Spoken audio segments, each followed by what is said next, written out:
De vorige aflevering van Beklimmers van het Vlakke Loon eindigen we op de biologische dwarpstuin van Subron de Born. Een mooi voorbeeld van hoe het op oren dwarpen ik kennen zou. Krijgt ze als voedselcoöperatie Uzieten, dit hier elke sneun in de score een biologische aanhelwinkel houdt.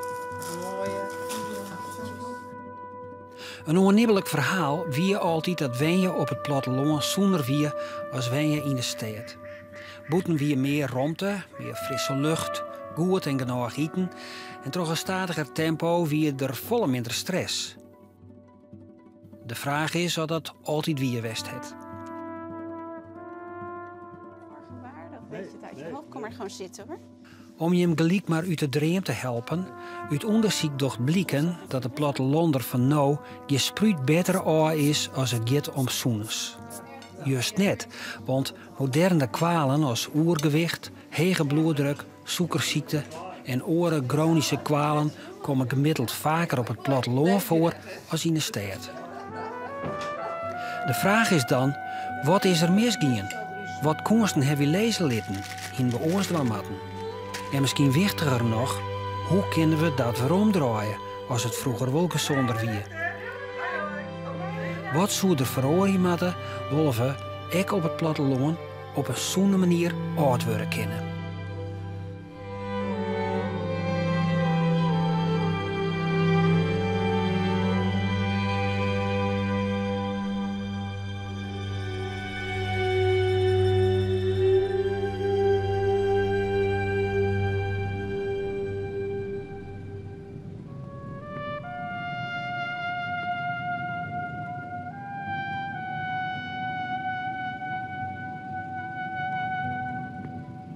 Dat we op het platteland prima in staat binnen om goed voor uzelf te zorgen is dus lang net weer.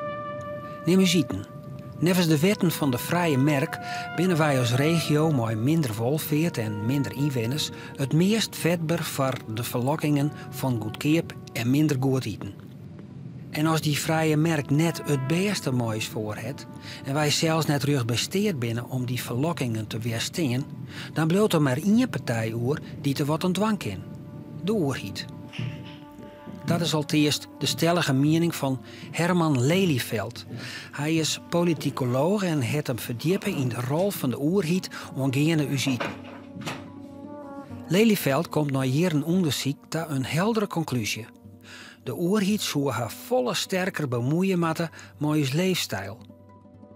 Nou, wat je ziet is dat de overheid heel lang de nadruk heeft gelegd op het zelfstandig keuzes maken door mensen. Mensen beter informeren, mensen op hun eigen verantwoordelijkheid wijzen. Maar we weten dat het niet werkt. Mensen maken hun keuzes helemaal niet zo vrij en autonoom als je zou denken. Ze worden enorm gestuurd. Enorm gestuurd door het aanbod, door verleidingen en dergelijke. En dat heeft allerlei consequenties voor de manier waarop we ons beleid moeten inrichten. Nee, u spreekt met slagerij van Eyck, Bakkeveen. Dat denk ik wel, ja. Oké. Mendel Tillema werkt als squaljongen bij Slachter van Eyck in Bakkeveen. Studeerde daarna plontkunde in Wageningen en is nu eigenaar van een bedrijf dat hamburgers met zeewier maakt. Waar ik heilig van overtuigd ben, is dat smaak de drijver is van voedselverandering. Nou ja, we maken meer dan 200 voedselkeuzes per dag. Maar die keuzes maken we eigenlijk allemaal onbewust. En onbewust maken we die allemaal op smaak. Dit zeewier hebben we eigenlijk speciaal geselecteerd vanwege zijn mooie umami-smaak. En umami, de vijfde smaak, naast zoet, zuur, zout en bitter, verrijkt en versterkt eigenlijk de natuurlijke smaak van het vlees. Dus op deze manier kunnen we meer smaak maken met minder zout. En op die manier kunnen we eigenlijk dicht bij wat de mensen willen blijven. En op die manier eigenlijk het heel makkelijk maken om stapje voor stapje mensen te helpen aan een beter dieet. Zonder dat je tegen mensen gaat zeggen, je mag geen vlees meer eten. En het is iets wat ze heel makkelijk kunnen volhouden. Het idee om een zoene snack te maken en daar een bedrijf omheen te bouwen, het alles te krijgen met de Blue Zone ambities van het dorp dat Mendel op groeide. En dat zit zo. Jelien besluit huisarts Jon Brouwers haar aanpak als dorpsdokter 180 graden te draaien. Ze woont net meer doen wij pillen vastschreeuwen voor elke kwaal die het haar spreekkamer inroen. Want dat skeert helemaal niet op, wist ze uit ondervinding. De oorzaak en oplossing moest volop zocht worden bij de mensen zelf. In een oren leefstijl. Niet echt op hoor. Ik had gelezen over die blue zones. En toen dacht ik, ja, dit is het. Hè? Die blue zones waar mensen dus op een natuurlijke manier gezond oud worden. Hè? Met weinig medicatie of soms helemaal niet. Een manier van leven die eigenlijk heel gematigd is natuurlijk. Hè? Het zijn natuurlijk gebieden die vrij afgelegen zijn. Waardoor mensen ook weinig invloed hebben misschien van de grote fabrieken, grote farma's. Alles waar wij wel heel veel invloed van hebben. En ik dacht van, hoe kunnen we dat in Bakkerveen nou gaan aanpakken? En ik dacht, ik moet beginnen met bewustwording creëren in het dorp. En dat mensen bewust worden dat ze van de manier van eten, het gebrek aan beweging, gebrek aan ontspanning, slaapproblemen, dat ze daardoor ziek kunnen worden. Dus dat we ons dat realiseren. Want dat doen we te weinig. Ik ben apotheekhoudend huisarts en zie dat sommige mensen gebruiken gewoon 10 tot 12 verschillende soorten pillen. Dus je schrijft medicijnen voor die hoge bloeddruk, voor die hoge bloedsuiker. Soms moet er dan een bloedverdunner bij. Bij die bloedverdunner moet dan weer een maagbeschermer. En zo krijg je steeds meer medicatie in je hand. En ik heb dat wel eens op mijn hand gelegd en dacht, jeetje, als je dit moet slikken op een dag, dat is ongelooflijk veel. Mensen werken hard. Zijn van 's ochtends vroeg tot 's avonds laat bezig met hun baan. Komen dan thuis, zijn dan moe. Als je moe bent, ben je sneller geneigd om verkeerde snacks te pakken. De reclame voor fabrieksmatig eten is zo gigantisch groot, dat we daardoor allemaal toch geneigd zijn om die producten te kopen en te gaan eten. Maar wat is er mis met die producten? Veel producten zijn via de fabriek gemaakt, dus bevatten weinig vers voedsel. Dus je mag wel een beetje daarvan eten, maar we eten het dagelijks. En vaak in veel te grote hoeveelheden. Om vooruit te zien is het altijd goed om nog even achterom te loeren. Vroeger werd alles levend of vast onvierd. Verhandelen en daarna verwerken terug in die je kon, zoals de dorpsslachter. Een vertrouwd adres. En daarbovenop houdt de oerhiet ik nog goed in de gaten als de regels wil nalippen waren. Nou krijgen we ons eten en drinken van een grutpad uit fabriekshallen, dichte dozen en uit het zicht van de consument. Of het komt van vier. En dan weten we helemaal net wat het al wist het en wat er met dien is. Kwart zijn, in tegenstelling tot vroeger, het de burger helemaal geen zicht meer op wat er met zijn eten gebeurt en uithellen wordt. Dan zoen je verwacht je dat de oerhiet wat extra alert is. Maar nee, dat is net zo. Sterker nog, de oerhiet is stiltjes tien de producent onkroept en mooi hem op in je kersten lezen gaan. Het idee, en dat is heel begrijpelijk, dat komt na de Tweede Wereldoorlog, voedselschaarste. En dan zeg je van, jongens, er moet voldoende betaalbaar eten zijn. En daar gaan we alles op zetten. En dat is een waanzinnig succes geweest. Dat is ook heel goed geweest. Nu zit je in een ander tijdsgevricht, waarbij je ziet van, dat voedselsysteem dat barst uit zijn voegen. Het is vervuilend en het is ongezond. En dan kom je er dus niet meer met dat ministerie van Landbouw dat een mindset heeft van productie. En waar de producenten kind aan huis zijn. En er zijn heel veel stemmen die dat inmiddels zeggen. De Wetenschappelijke Raad voor het Regeringsbeleid heeft het 5 jaar geleden gezegd. Dat is natuurlijk niet de minste, dat is de belangrijkste adviseur van de regering. Die heeft gezegd, we komen er alleen maar als we van een landbouwbeleid naar een voedselbeleid gaan. Het Planbureau voor de Leefomgeving zegt het. Maar nou hoor ik achter mij al allemaal mensen zeggen van, dat is een soort van Oostblok-gedachte bijna. Het oude communisme komt weer terug. Ja. Voedsel is iets waar mensen heel erg graag de macht over willen houden, zeggenschap over willen houden. En iedere vorm van sturing wordt dan snel als betutteling ervaren. Maar wat natuurlijk interessant is dat we worden al enorm gestuurd in onze voedselkeuzes. Als je een supermarkt inloopt, dan is dat één groot bombardement van prikkels en verleidingen en verlokkingen. Dus je moet het eigenlijk meer zien als een tegenwicht tegen al die verlokkingen die vaak heel ongezond zijn. Hè? Is de voedingsindustrie zelf niet in staat om dat te verbeteren? Er is een belangentegenstelling. En het is heel eenvoudig. De voedselmarkt is een hele competitieve markt. Er moet winst worden gemaakt. En dat kan je die bedrijven ook niet verwijten. Hè? Dat is de logica van de markt.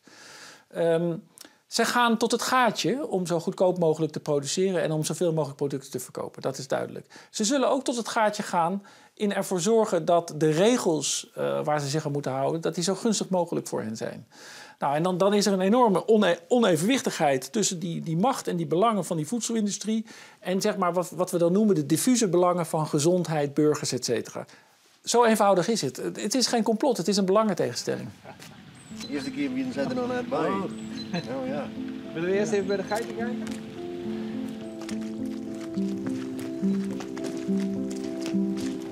Ja, het is een echte scoorderlijk. Is het nou oorzaak dat het iemand hier het weer? Ja, jongen, ja, dit stond er al net en dat stond er net en er stond niks. Ja, maar toen jij wegging. Maar ik heb natuurlijk dit wel meegemaakt, alleen er zitten wel mooie nieuwe deuren in. Ja. Ja, nee, maar toen we hier kwamen bedoel ik. Ja. Toen Toen stond er helemaal niks. Nee, toen stond er helemaal niks. Van begin jaren 90 jaar borken Asse Aukes en Elias van der Werf in maatskip op gebrande staten bij Pietersbierm. En hinder de eerste grootschalige biologische borkerij van Friesland. In die jaren maken de vraag naar biologisch een sterke groei terug. Hield niet meer mensen vregen om eten dat op een verantwoorde manier zonder kunstmest en bestrijdingsmiddels verbouwd werd. En zo won deze man ik borkje. Bij mij lijkt het begin, denk ik, in het laatst van de 60er jaren, begin 70er jaren. Toen kwamen er boeken van Rachel Carson, Silent Spring, Dode Lente. En van Dr. Brière uit Wageningen, Zilveren sluiers, verborgen gevaren. En dat soort boeken maken duidelijk dat de oplossingen die het zocht waren in de landbouw, zocht waren in een verkeerde richting. Voor mij is het belangrijkste geweest, je gaan op een fatsoenlijke manier met de natuur om. Elias en Asse zijn al lang geen boer meer. Elias wennet op de Tija in een zelfbouwd spulsje en Asse met de vrouw op Abbegeersterketting. Een prachtig plakje onder het water met vrij uitzicht over het veld. En uw viskershuisje. En ja, in een oud viskershuisje. Kom maar verder. Asse het het boerwezen altijd als bijzonder beschouwen. Maar een sterk besef dat je onderdeel binnen van een groter geheel. Een mystiek verhaal, mooi verantwoordelijkheden. Ik heb heel lang getwijfeld van... ben ik nou meer biologisch boer of ben ik echt wel biologisch dynamisch boer? En dat laatste is het toch steeds meer geworden. Op een gegeven moment moet je ook kiezen. Je kunt niet van alles zeker zijn.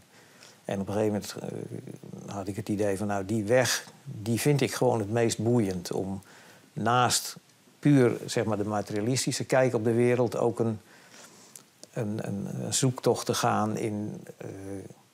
kun je spreken van een scheppingswereld en hoe moeten we dat dan zien? Is dat dan één God die alles bestiert of gaat het om natuurkrachten of wat dan ook?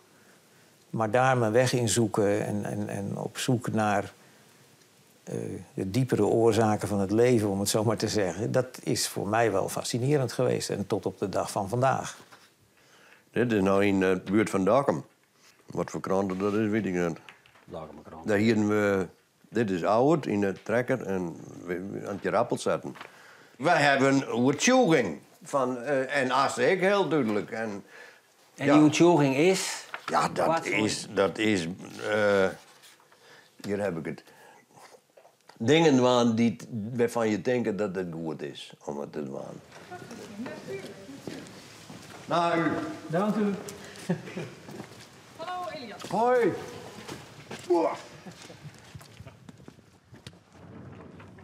Het is de kunst om te zien van wat kan ik op deze plek... en wat wordt er van mij gevraagd ook op deze plek. Ik vier een soort verantwoordelijkheid. Ja, zit er zeker in. Een uitdaging ook.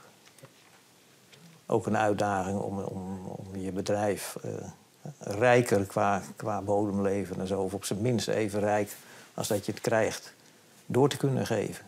Maar ik als een soort met verantwoording naar het product wat je levert, dat gezonde voeding is of goede voeding.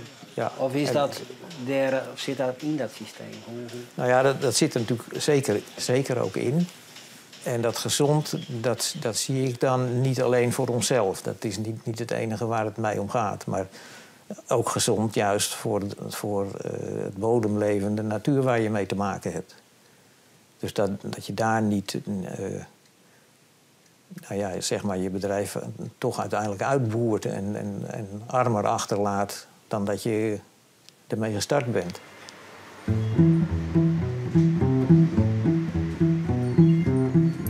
In Bakkeveen pakken ze het breed aan. Geert Lauwers heeft een paar honderd parabien vergezen op een koptikje kennen en die worden nou in het dorp uitplonten. Al met al helpen zo'n 40 vrijwilligers mooi om het Blue Zone-idee aan de gang te houden.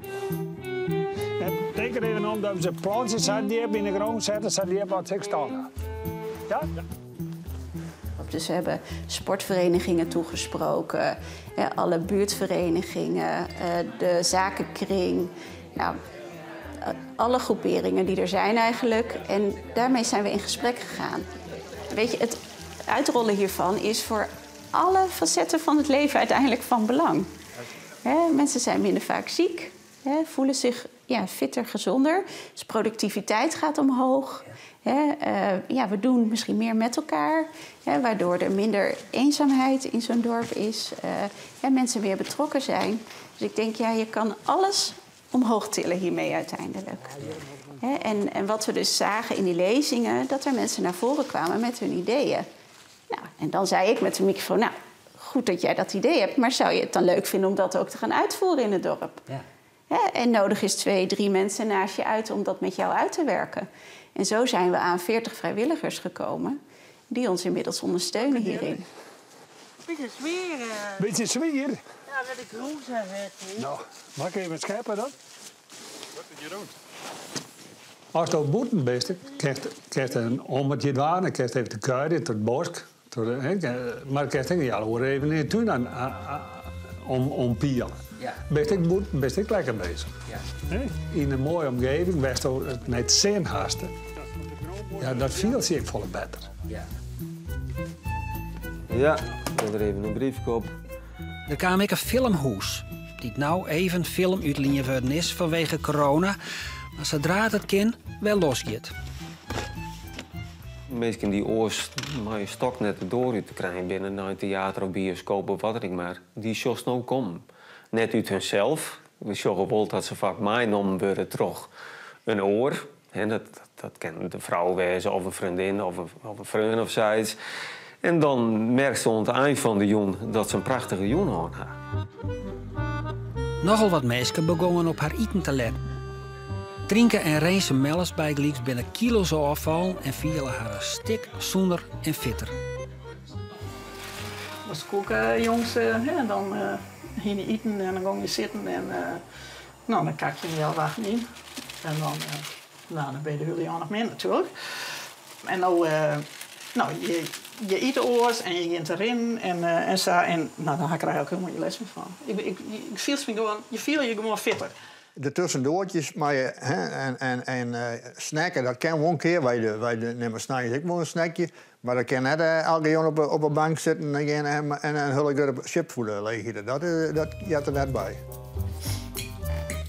Ik zie echt mensen die duidelijk vooruitgang hebben geboekt. En sommigen konden minderen in de medicatie. En het geldt niet voor iedereen, maar ja, sommigen zeker. En ik zie mensen die komen echt naar mij toe van... Ja, door jouw programma ben ik anders gaan leven. En nu merk ik heb meer energie. Ik heb weer zin in het leven. Ja, hele leuke dingen.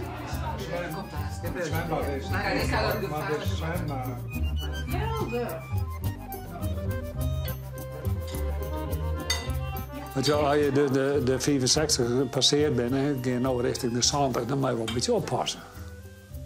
En dat ben je nou meer bewust als eerst? Ja, ik denk het wel, ja.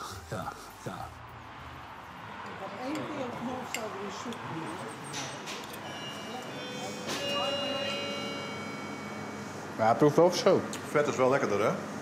Eigenlijk stiekem. Een beetje vet erin. Wel smaak. Ook van jou lekker.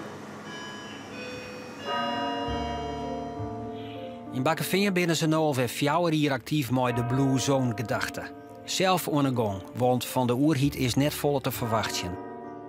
Die werkt liever met vrijwillige afspraken in de vrije markt, als dat ze regels oplooit. In Londen om eens hinnen binnen regeringen daar volle minder benauwd voor. Zelfs bij zowat de uitvinders van het neoliberalisme, de Engelsen. Nou, dat zie je bijvoorbeeld bij de suikertax of de frisdranktax. Daar hebben ze in Engeland bijvoorbeeld al gezegd van ja, dit is zo'n groot probleem. Wij willen dat die industrie zijn verantwoordelijkheid neemt. Dus prima, als jullie nog steeds 10 gram suiker per 100 milliliter in je cola willen doen, prima. Maar dan komt er wel 25 cent per liter belasting op. En dan mag je kiezen als industrie. Je gaat door voor dezelfde prijs. Of je zegt van nou, ik word innovatief en ik haal suiker uit die frisdrank, zodat die frisdrank goedkoper wordt en ik die belasting niet hoef te betalen. En dat is gebeurd in Engeland. De hoeveelheid suiker in frisdranken is waanzinnig naar beneden gegaan. Engelsen zijn veel gezondere frisdranken gaan drinken. Ze drinken nog steeds evenveel frisdrank als vroeger, maar er zit minder suiker in. Dus niemand heeft ook verloren, want de omzet van frisdranken die is nog steeds even hoog. Alleen er staat gezondere frisdranken staan er in het schap. De Europese Unie is er ook mee bezig. Die heeft nu een nieuwe farm-to-fork-strategie. Die gaat veel verder dan wat er ooit gebeurd is. En dat is ook in Brussel geeft dat ook een hoop spanning. Want het landbouwministerie in Brussel, het DG Agri, ziet ook wel van daar gaat onze positie. Dat was vroeger, dat was het ministerie waar het geld van de landbouwsubsidies verdeeld werd. En nu opeens is er een commissie die zegt van het moet ook gezond zijn en het milieu moet ook goed worden verzorgd. Dus die omslag is heel erg belangrijk. Dat is 1. Is het dan zo dat onze omliggende landen of de Europese Unie eigenlijk verder zijn dan de Nederlandse overheid? Ja, ik denk het wel. Zeg maar, laten we zeggen, de donkere kant van het poldermodel is toch de vrijwilligheid, het achter de schermen, het intransparante. Waar als het om dit soort belangrijke dingen gaat, de industrie en belangen heel lang maatregelen kunnen uitstellen, traineren, afzwakken. Ja. We hebben nou 3 kerkuilen, heb je dat al verteld? Nee.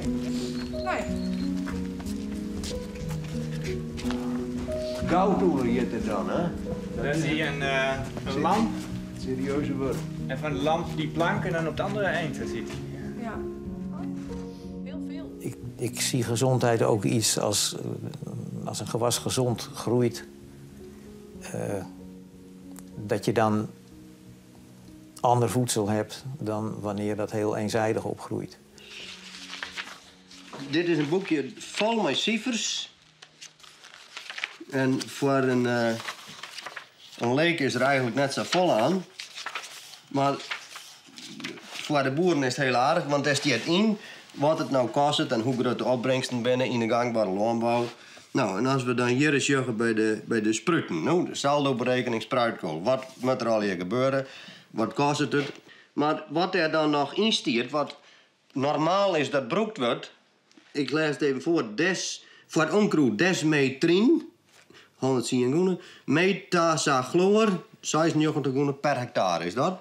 En dan voor ziekten, nou, onkruiden dat is sowieso een flauwekul, maar dan voor ziekten en plagen, deltametrin, 23 goenen, pyrimicarp, 139 goenen, oxy, demeton, methyl, 118 goenen, metaldehyde, savolle, dat is joer, 1250. Of is dat pyrifenox, chlortalonil en thiometon, alsjeblieft. Dus het ken ik wel eens meer wijzen, het ken ik wel eens minder wijzen. Als je het optelt, dan is het wel 1500 gonen misschien. Wat er aan bestrijdingsmiddels gebruikt wordt.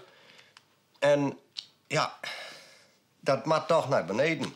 En zodra de minister zei dat mag naar beneden, dan beginnen de boeren voor hongermannen te sputteren. Het kan net naar beneden.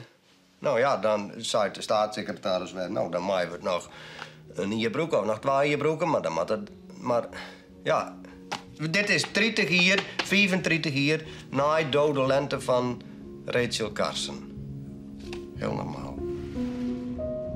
En nog weer 20 jaar later is er net volle meer verloren. Doet Friesland ook in de winter van 2000 op gebrande staten weer te filmen, wie 100% van het totale landbouwareaal in Nederland biologisch. Dat moest en zou in de komende 10 jaar nooit de 10%. Maar dat is hem nooit worden. Nu, 20 jaar later, is het aandeel 4,3% en komt het in de buurt van die 10. Als je nou kijkt naar de insecten, ik hoorde nog bij Vroege Vogels van het weekend, wanneer was het zondag.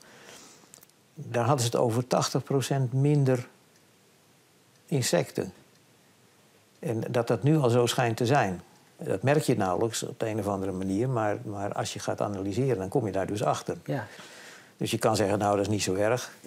Maar we komen er steeds meer achter dat het wel erg is. En dat we met elkaar naar een veel eenzijdiger leven of wereld aan het verschuiven zijn, waarin ziektes misschien dus ook veel meer kans krijgen. Zoals virusziektes, om er maar wat recents bij te pakken.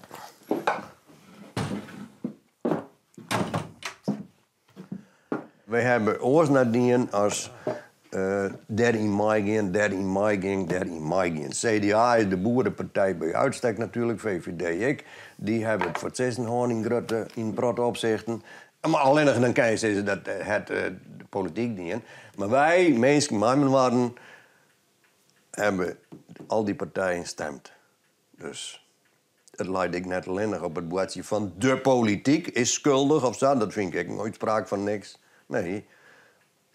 Hij alle jaren of 11 jaar hier de kans om te stemmen. Dan hebben we de goede partij uitzichtje. Jongen, wij moeten door.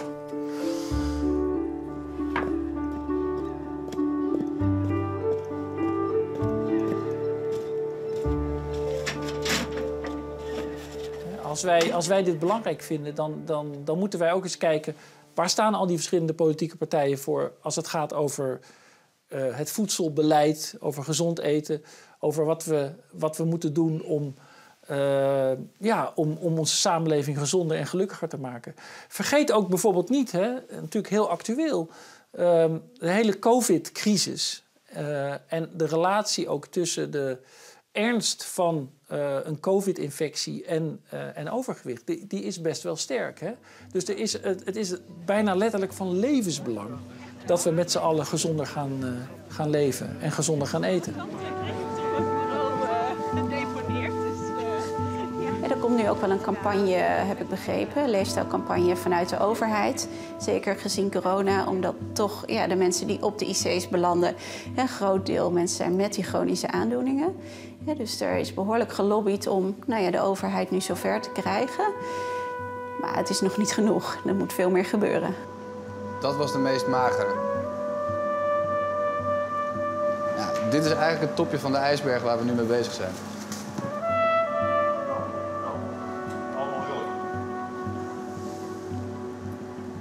Bij je uitvechten met de professoren.